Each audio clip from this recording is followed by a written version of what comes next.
absolutely beautiful, isn't it? The whole roof. Yeah. So the walls in there were in better condition than we've got in here. And on the quiet, the council, if you look, they left bags of salt on the floor, and the bags leaked, and it ate away at the slabs.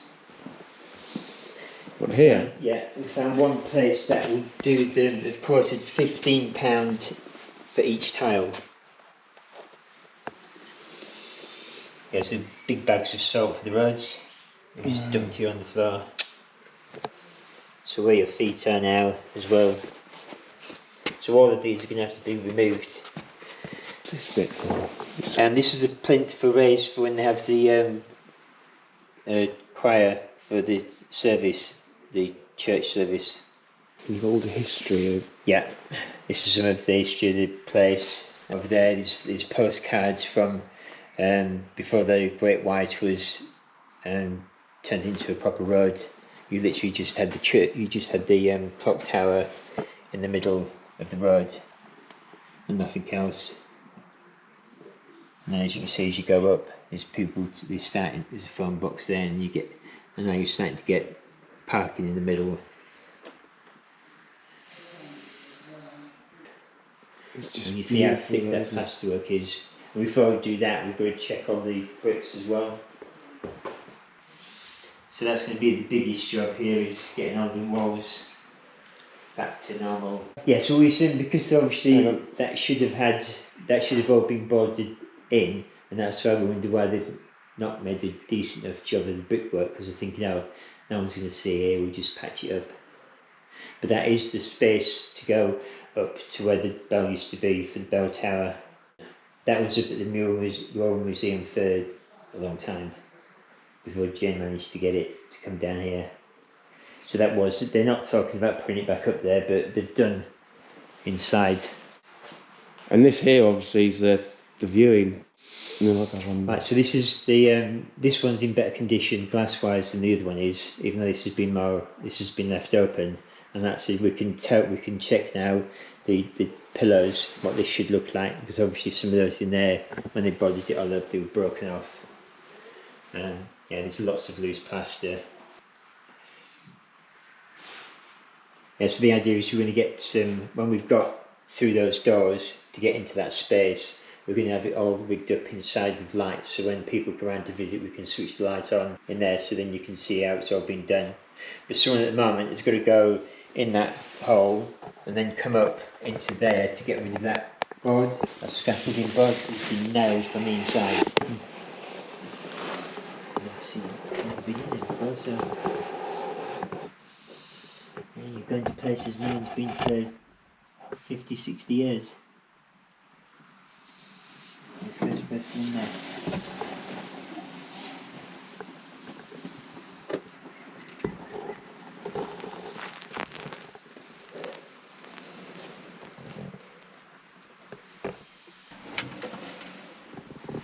You can't lose this place, it's a bit of history. Oh, you can't. This side, this is the after.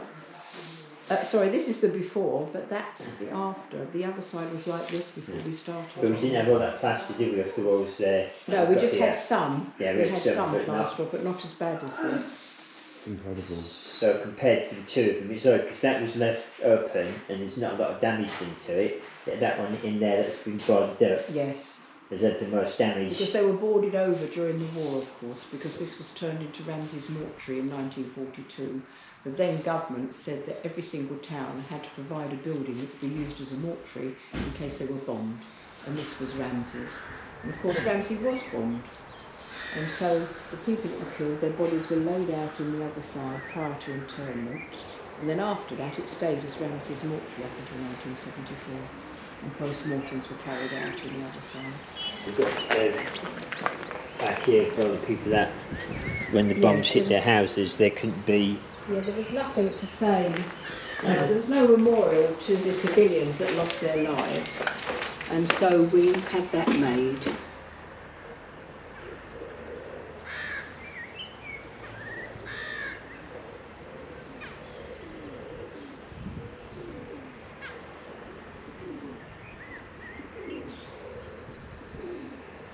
And then this is all being repaired under here. All of the ceiling has been completely repaired. And so this is now sound and secure. And the other side is, and now we're starting on the non-conformist chapel. We used to have a big survey map. There was a massive one. We had to take it down and redo it because obviously it's changed over the years, but that was, I don't know, 60, 70 years old. It was. See, we've still got the same width on these as we've got next door, so they're all put in at the same time. And it's the same setup. If you notice, they've got the grey. They've already done some work to the inside of the arch at some point.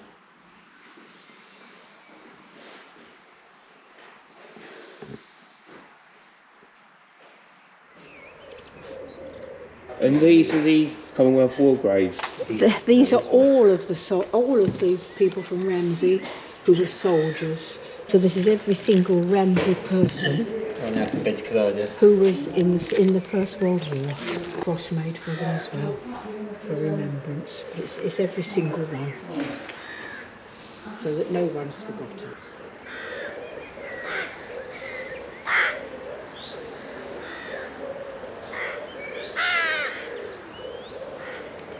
This is the only two windows that have got the blackout. Oh, this is the blackout left over from the war because pane. all of the windows were blacked out. Thank you very much. Oh, look at the date, Ramsey Cemetery, 1860. Yes, well there was one book, there used to be two lecterns, one in each chapel. Not this lectern, this is another one.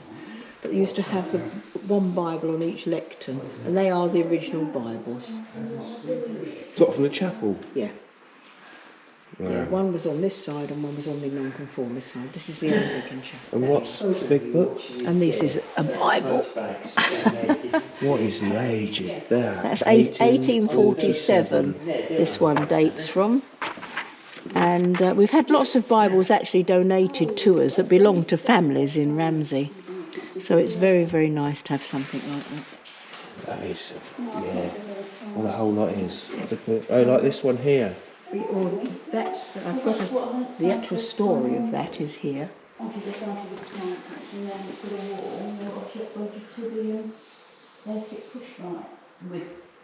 Sidecar. Yeah, one of those got a sidecar in it, hasn't it? Oh, they've both got. That second one, then you can see the point. Yeah.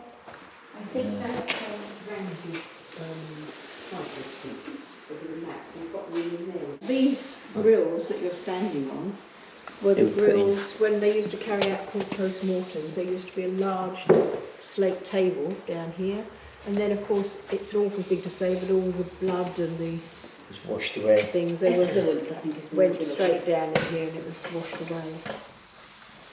And the bells, I'm taking it's original from here. The bell tower.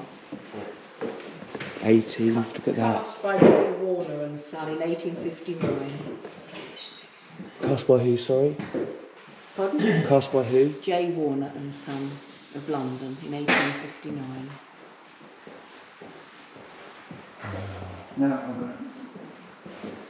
And the beer here, it's from this is only from 1926 this beer.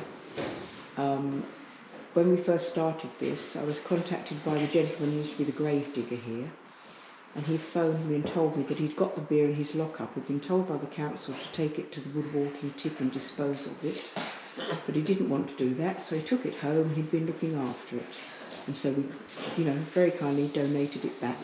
And so, but what happened to the original Victorian beers? I've got no idea. And it's still got the original leather straps that would go over the top of the coffin. I know they're tucked underneath, but they would have come over the top of the coffin to strap the coffin in, so then they could go through town with the horse pulling at the front and not worry about it sliding off the back. So this grave, sir? Yeah. It has been my pleasure. Thank you so much, and I will see you all again. Enjoy your evening, everyone. God bless you. Thank you. So, surgeon for the parish for 50 years.